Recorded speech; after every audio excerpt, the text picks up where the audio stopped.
The outfit that makes a woman look older is rarely the loudest mistake in the closet. It is usually the quiet one. The black top you reach for because it feels safe. The oversized cardigan you bought to hide your middle. The pants that almost fit but pull across the tummy and collapse at the ankle. The lipstick shade you have worn for 15 years because it used to be beautiful on you. The shoes that are comfortable, yes, but make the whole outfit look tired before you even leave the house. And that is the part no one talks about. A woman can have beautiful silver hair, lovely skin, good posture, a warm smile, and a closet full of perfectly decent clothes, and still look 10 years older than she feels because of small style habits that quietly add weight, dullness, heaviness, or fatigue to her appearance. Not because she is old. Not because she has wrinkles, not just changed, but because the outfit is no longer working with her. Picture a woman named Linda. She is 68. She is meeting 2 friends relaxed, but not sloppy. She puts on a long black tunic, stretchy black pants, a gray cardigan, flat black shoes, and the same small silver necklace she wears almost every day. Nothing is wrong with any one piece. Nothing is embarrassing. Nothing is extreme. But when she looks in the mirror, she feels invisible. Her shoulders look narrower. Her middle looks wider. Her shoes make her legs look shorter. The outfit does not say polished. It says, I gave up halfway. Now imagine Linda makes a few changes. She keeps the comfort, she keeps the coverage, keeps the ease, but she swaps the shapeless, structured top that skims instead of hangs. She changes the gray cardigan to a shorter jacket that ends around the hip bone. She wears a softer navy or warm ivory near her face instead of harsh black. She chooses a comfortable loafer with a cleaner shape. She adds earrings that bring light upward and a lipstick that looks fresh, not severe. She does not look like a different person. She looks like herself again. That is the promise of this video. We are not trying to erase age. We are not trying to dress like daughters or granddaughters. We are not chasing a number on a birth certificate. We are simply removing the habits that add visual heaviness and replacing them with choices that make you look fresher, lighter, more current, and more intentional. The first style habit that quietly ages women over 60 is wearing oversized clothes as a hiding strategy. This is probably the most common one, and it comes from a very understandable place. The waist changes. The lower belly becomes more noticeable. The upper arms may feel softer. The back line may not feel as smooth as it used to. So the instinct is to cover everything with more fabric. A big tunic, a loose cardigan, a boxy blouse, a long sweater, a jacket that could almost fit 2 people. At first, it feels safe. Nothing is clinging. Nothing is showing. Nothing is revealing. But visually, oversized clothing often does the opposite of what a woman wants. Instead of hiding the body, it removes the body's natural lines. The eye cannot find the shoulder, the waist, the hip, or the leg. Everything becomes one wide column of fabric. If the fabric is stiff, the body looks larger. If the fabric is thin, it collapses and clings in the wrong places. If the hem is too long, the legs look shorter. If the shoulders are too dropped, posture can look weaker.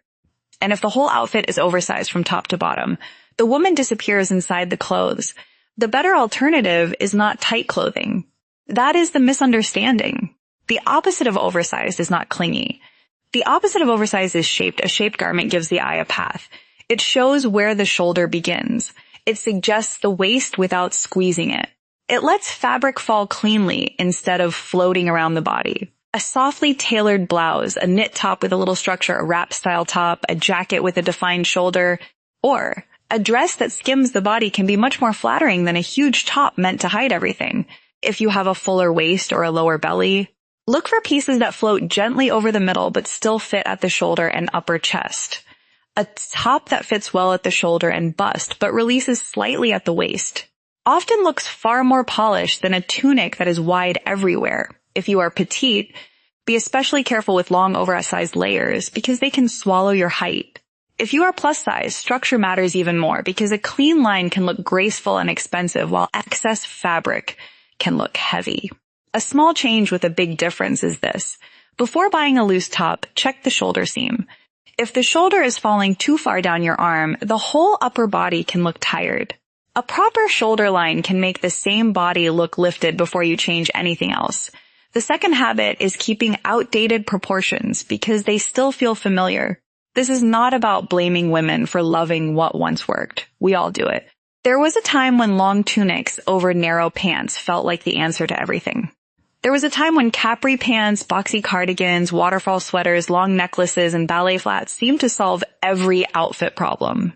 There was a time when a certain bootcut jean or a certain printed blouse felt stylish, feminine, and reliable. The problem is not that those pieces are forbidden. The problem is when the entire proportion belongs to a different decade. Style changes slowly, but proportion changes everything. When the top is too long, the leg looks shorter. When the pants stop at the widest part of the calf, the leg can look heavier. When the cardigan hangs far below the hips with no shape, the torso looks longer and the legs look compressed. When the shoe is too flat and rounded with a cropped pant, the outfit can look older even if every piece is clean and practical.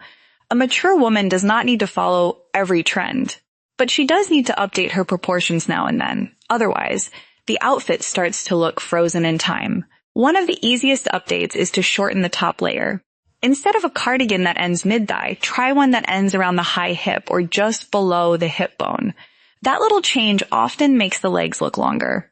Instead of a tunic that covers the entire backside, try a top that ends at a more intentional point, then pair it with a straight leg pant that falls cleanly.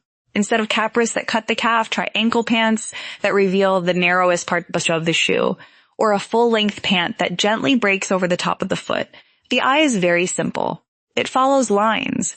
If your outfit creates one long heavy block from shoulder to knee, the eye stops low. If your outfit creates a cleaner vertical line through the leg and a lighter frame near the face, the eye moves upward.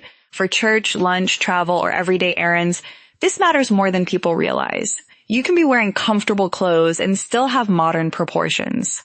A soft jacket over a simple tee, a straight jean with a loafer, a column of color with a shorter outer layer, a meaty skirt with a boot that continues the line of the leg. These are not complicated outfits.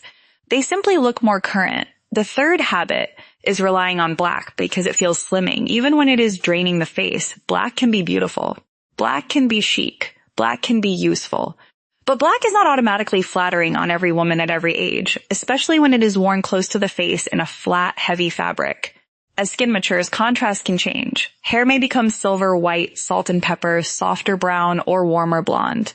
The natural coloring of the face may become more delicate. Lips, bruise may be lighter. The skin may need more softness and light, not more harshness. A black turtleneck, black crew neck, or black jacket can create a strong, dark frame around the face. For some women, that looks dramatic and elegant. For others, it emphasizes shadows under the eyes, deepens lines around the mouth, and makes the complexion look tired. The woman is not tired. The color is doing the wrong job. The better choice is not to throw away all black. It is to use black more thoughtfully. If black is flattering on you, keep it. But add light near the face. Wear pearl earrings, a soft scarf under the black jacket, a lipstick with life in it, or glasses frames that bring definition. If black feels too harsh, try navy, charcoal olive, espresso brown, soft plum, warm taupe, or a rich burgundy. These darker shades can still feel slimming and polished, but they may be kinder to mature skin, can be stunning. Slate, blue, soft white, icy lavender, berry, navy, charcoal, and cool rose. If your gray hair is warmer, or if you have golden skin, camel, cream, olive, bronze, teal, and warm coral may look more alive. If your skin tone is deeper, strong jewel tones. Clean white, rich caramel, cobalt, emerald, and berry can look beautiful. A small change with a big difference, harmony, is to test your safest dark top in daylight. Hold it under your chin, then hold a softer shade next to it. Do not ask, does this make me look young? Ask, does this make my face look more rested?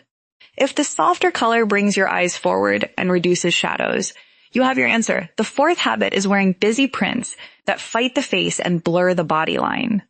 Prints can be joyful. They can bring personality into a wardrobe, but certain prints can quietly age an outfit when they are too small, too scattered, too muddy, too high contrast, a tiny floral blouse with a ruffled neckline, a loud abstract tunic in brown, black, beige, and burgundy, a stretchy printed top with a shark bite hem, a matching printed jacket and shell, a dress with a print that has no breathing room. These pieces can make the outfit look visually crowded. The eye does not know where to rest. Not the print, not the neckline decoration, not the swirl of color across the stomach, not the fabric pattern pulling across the bust. When a print is too busy, it can also make fit problems more noticeable. If the fabric pulls across the tummy, the print distorts. If the bust area stretches, the pattern changes shape. If the print is concentrated across the widest part of the body, the eye stops right there. The alternative is not a boring wardrobe. It is a calmer print strategy. Choose prints with breathing room. A larger watercolor floral on a simple blouse, a stripe with enough spacing, a scarf print in a controlled color palette, a soft animal print used as an accent instead of a full outfit, a blouse with 2 or 3 colors instead of 7, a patterned skirt with a solid top near the face. A printed scarf with a simple column underneath. Scale matters. A petite woman may be overwhelmed by a giant print. A taller or fuller figured woman may find that a tiny print looks fussy or disappears. A woman with strong features may carry bolder patterns beautifully. A woman with softer coloring may look more refined in lower contrast prints. If you love prints, keep them. Just ask whether the print is helping you look intentional or making the outfit look accidental. A polished print looks chosen. An aging print often looks like it was bought to cover the body rather than celebrate the woman. The 5th habit is ignoring the neckline. The neckline is one of the most powerful parts of an outfit because it sits directly under the face. It affects the jawline, the neck, the shoulders, the bust, and even the way your posture appears. A high, tight crew neck can make the neck look shorter and the bust look heavier on some women. A floppy neckline can look careless. A very deep neckline may feel uncomfortable or expose more than you want.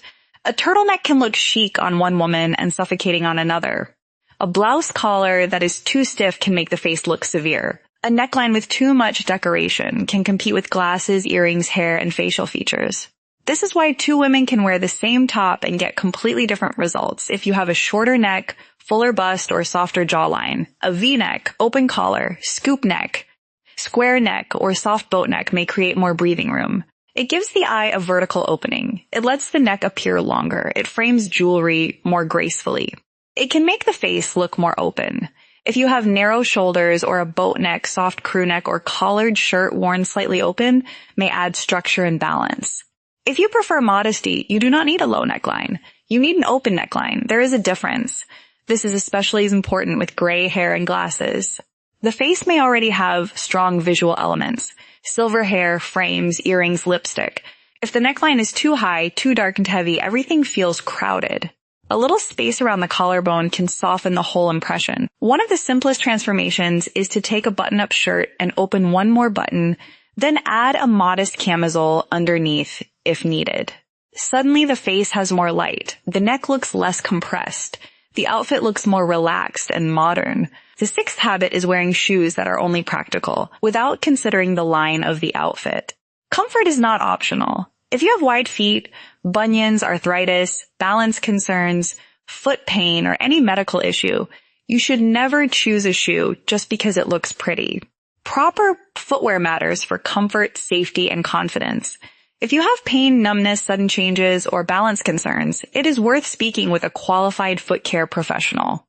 But there is a difference between comfortable and visually heavy. Some shoes are sturdy in a helpful way. Others are so bulky, rounded, dark, or worn down that they pull the whole outfit toward the floor. A heavy black comfort shoe with a cropped pant can cut the leg abruptly. A thick rubber sole with a delicate dress can make the outfit feel mismatched. A worn-out sneaker can make even a nice jacket look careless. A floppy slipper-like shoe can make posture and movement look less secure. The goal is not to wear high heels. In fact, many women look far more elegant in a stable flat, loafer, low-block heel, sleek sneaker, supportive sandal, or ankle boot. The key is choosing shoes that support both the foot and the outfit. For pants, look at the relationship between hem and shoe. A straight-leg pant usually looks better when it meets the shoe cleanly, rather than bunching around the ankle. An ankle pant often looks better with a shoe that shows a little shape like a loafer, ballet flat with structure, pointed or almond toe flat, or low-profile sneaker. Wide leg pants need enough length to create flow, and the shoe should not disappear in a clumsy way. For skirts and dresses, the shoe can change everything. A heavy, dark shoe with a soft, meaty dress, a nude or skin tone flat, a refined sandal, a low wedge, or a boot that continues the color of the leg can look lighter. In colder months, a boot in the same color family as the skirt or tights can create a long line. And please do not underestimate shoe condition. Scuffed toes, collapsed backs, dirty soles, and stretched out straps can age an outfit faster than the style of the shoe itself. A simple, comfortable shoe in good condition can look more polished than an expensive shoe that has lost its shape. The seventh habit is letting hair, makeup, glasses, and jewelry stay frozen in the past while the wardrobe tries to move forward. This is one of the most emotional style habits because hair and makeup are deeply personal. A woman may have worn the same hairstyle for 20 years because it made her feel pretty. She may use the same eyeliner because it once defined her eyes beautifully. She may wear tiny jewelry because she was taught that small is tasteful. She may keep the same glasses frames because they were expensive and still technically work. But the face changes. Hair texture changes. Brows soften. Lids may lose definition. Skin may become drier. Gray hair may change the whole color balance of the face. A style that once looked polished can begin to look severe, flat, or dated. For example, very dark hair color can look harsh if the skin and brows have softened. A one-length hairstyle with no movement can pull the face downward. Hair that is too helmet-like can look older than gray hair itself. On the other hand, gray hair that is well-shaped, shiny, and intentionally styled can look incredibly modern. With makeup, heavy black eyeliner under the eye can pull the face downward. Too much powder can settle and make skin look dry. A lipstick that is too brown, too frosty, or too pale can make the mouth disappear. Overly thin brows can make the eyes look less lifted. It is about bringing life back to the face. A softer eyeliner, a little brow definition, creamier blush, a fresher lip color, and skin that looks hydrated can change the whole mood of an outfit. If you wear glasses, frames are part of your face. Outdated frames can age you even when your clothes are current. A frame with a slight lift at the outer corner, a flattering color, and the right scale can work almost like jewelry. Jewelry scale matters too. Tiny earrings may disappear, especially with fuller hair or glasses. Huge heavy earrings may pull the face down. A medium-sized hoop, pearl drop, sculptural stud, or simple gold or silver earring can bring light upward. A necklace that hits at the wrong spot can emphasize necklines or interrupt the neckline. Sometimes earrings are better than a necklace. Sometimes a scarf is better than a pendant. Sometimes one cuff bracelet makes an outfit look intentional without crowding the face. A small change with a big difference. Before changing your clothes, put on earrings and a fresh lip color. Then look again. The outfit may not have been the problem. The face simply needed a little definition and light. The eighth habit is saving your best style for special occasions and living daily life in clothes that do not honor you. This one matters the most. A lot of women have a special event wardrobe and a real life wardrobe. The special event wardrobe has the nice jacket, the beautiful blouse, the flattering dress, the good handbag, the earrings, the polished shoes. The real life wardrobe has the old tees, faded pants, stretched cardigans, tired sneakers, and black everything. And most of life happens in the real life wardrobe. You go to the grocery store. You meet a friend for coffee. You pick up a prescription. You attend a grandchild's school event. You go to church on a casual Sunday. You travel. You walk the dog. You stop by the bank. You answer the door. You catch your reflection in the car window.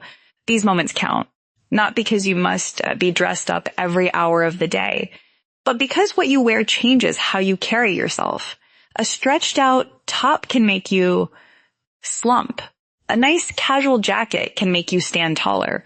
A faded old sweatshirt can make you feel invisible. A soft polished sweater can make you feel like a woman who still participates in her own life. The contrarian idea is this: looking fresh less about dressing up and more about upgrading casual. A woman can look older in a formal outfit if it is stiff, dated, and heavy. She can look beautifully current in jeans, a simple knit, clean sneakers, and a good jacket if the fit, color, and proportions are right. Casual does not have to mean careless. Comfortable does not have to mean invisible. Start with your everyday basics. Replace the old t-shirts with better ones. Not tight, not flimsy, not stretched at the neck, but smooth, slightly structured, and flattering at the sleeve. Replace the worn cardigan with a casual jacket, knit blazer, denim jacket in a refined wash, or soft utility jacket. Replace faded black pants with a fresh pair in navy, charcoal. Replace the handbag that has collapsed with one that has shape. A handbag is not just a container. It changes the message of the outfit. A worn, overloaded bag can make a look feel accidental. A clean crossbody, structured tote, soft leather shoulder bag. Or polished straw bag in summer can make simple clothes feel finished. You do not need designer labels. You need condition, proportion, and intention. Now, let us correct a few common misunderstandings, because this is where mature women often get trapped. The first misunderstanding is that covering more always looks more refined. Sometimes it does. But too much fabric, too high a neckline, too long a hem, and too dark a color can create heaviness. Refinement is not about hiding every inch. It is about choosing what to frame. A wrist showing under a sleeve can look graceful. An ankle showing above a loafer can lighten the leg. A little collarbone space can soften the face. A bracelet can draw attention to beautiful hands. Elegance often lives in small areas of breathing room. The second misunderstanding is that colorful means childish. Not true. The wrong color can feel loud, but the right color can bring the face alive. Mature women often look beautiful in rich, softened, or clear shades that support their hair and skin. The key is to avoid muddy colors that drain you and overly harsh contrasts that overpower you, unless strong contrast is naturally flattering on you. The third misunderstanding is that loose clothing is kinder to a changing body. Sometimes yes, but only when the looseness is intentional. A flowing blouse can be beautiful. A relaxed linen shirt can look chic. But loose plus loose plus loose often becomes shapeless. Balance is the secret. If the top is relaxed, make the pants cleaner. If the pants are wide, define the upper body. If the dress is flowing, add structure through the shoulder, sleeve, shoe, or bag. The fourth misunderstanding is that comfortable shoes ruin style. They do not. The wrong comfortable shoes ruin style. There are supportive shoes now with cleaner profiles, better colors, refined soles, and more modern shapes. You may need a wide width. You may need arch support. You may need a low heel or no heel at all. That is fine. But choose the most polished version your feet can safely wear. The fifth misunderstanding is that looking current means chasing trends. No. Looking current means your clothes understand today's proportions. It means your jeans are not from a decade when every hem stacked on the shoe. It means your cardigan is not swallowing the whole outfit. It means your glasses do not look like they came from an old prescription drawer. It means your lipstick still belongs to your face, as it is now. And perhaps the biggest misunderstanding is that style is vanity. For many women over 60, style is not vanity. It is dignity. It is visibility. It is the decision not to disappear just because the body has changed, or the hair has changed, or life has changed. Now, before you buy anything new, do this closet check. Stand in front of the mirror in one of your normal outfits, not your best outfit. The one you wear to errands, the one you wear to lunch, the one you wear when you are not trying too hard. Ask yourself where the eye stops first. Does it stop at your face or at your stomach? Does it stop at a heavy shoe, a low hem, a busy print, a sagging cardigan, or a dark block of fabric under your chin? Then look at the shoulder. Does the garment fit you there, or is it sliding down and making your posture look weaker? Look at the neckline. Does it open the face or does it close everything in? Look at the sleeve. Does it hit at a flattering point or does it cut the arm where you feel widest? Look at the hem of the top. Does it end at a place that helps your proportions or does it shorten your legs? Look at the pants. Are they pulling, sagging, bunching, or cutting the calf? Look at the shoes. Do they support you and do they complete the outfit cleanly? Look at your face. Do your hair, glasses, earrings, brows, and lip color bring life upward? Or has everyone changed too quiet? Not 8. 1. Chumps the shoes. Add earrings. Open the neckline. Swap the black top for navy or ivory. Shorten the cardigan. Try a front tuck if it works for your body. Add a structured bag. Steam the blouse. Replace the old tee. Push up the sleeve slightly. Put on lipstick with a little warmth or brightness. Choose a pant length how style improves. That is how style improves, not through panic. Not through throwing everything away, not through pretending to be someone else, through noticing the women who look fresh and polished later in life are not always thinner. They are not always richer. They are not always following fashion. They simply understand proportion, color, grooming, and intention. They know that the body may change, but beauty does not disappear. It just needs a different frame. So if you have been standing in front of your closet thinking, nothing looks right on me anymore, please do not assume the problem is you. It may be the length of the top. It may be the heaviness of the shoe. It may be the black near your face. It may be the print. It may be the neckline. It may be the glasses. It may be the fact that your casual wardrobe has not been updated with the same care as your special occasion wardrobe. You do not need to look 25. You do not need to look like anyone else. You do not need to become a fashion expert. You only need